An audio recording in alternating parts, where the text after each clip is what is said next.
Good morning or afternoon now.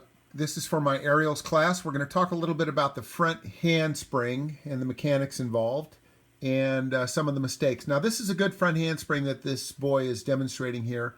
I also have a girl that I may be able to show you as well, but this particular handspring is very good. Now, this is the hurdle phase.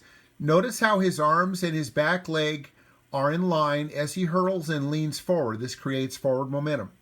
Now what he'll do is he'll bring his leg forward that you see up in the air, his knees being pulled up into a bent position. That leg will come down, and that's his lunge leg. So you'll see him come down, starts to step, comes down, and he will bend that leg. Now he's starting to push. Now I want you to notice how quickly he drove his back leg.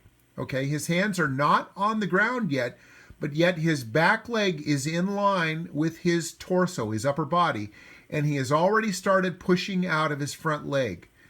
In some cases, I like to see the leg slightly bent more in the front so that he doesn't dive too much onto the hands, but in this case, he's doing a fairly good job keeping his forward momentum going. So, as the hands reach the ground, he'll finish pushing out of the toes on that front leg and continue driving the back leg. Notice there, now he's continued to push through the handspring.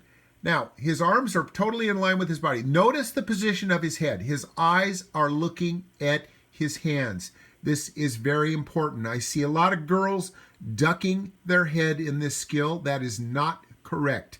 Your eyes must be looking at your hands. Your feet do not come together at the top, but they come together after you pass vertical. I'll slow this down so you can see it now when his feet come together and he pushes the floor forward. You want to think about pushing the floor forward. This helps to keep your shoulders open or your arms in line with your upper body. So I tell the girls this all the time. Think about pushing the floor forward. Watch what happens now.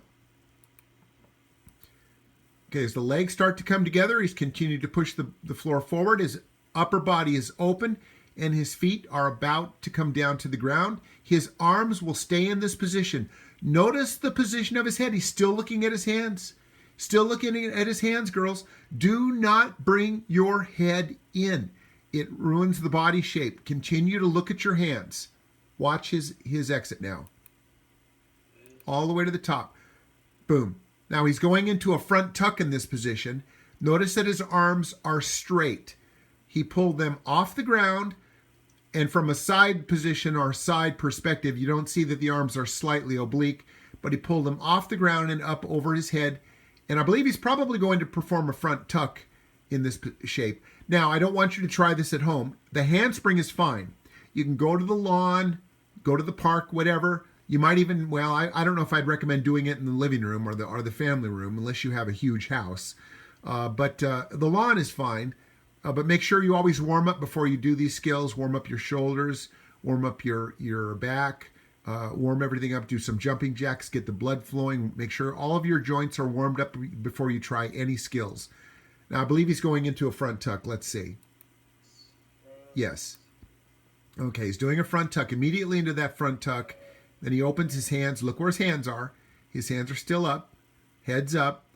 So that's something we'll work on in class. We're not going to be able to do that at home. Again, don't try this at home. Don't try the front handspring front tuck at home. Just work on the front handspring.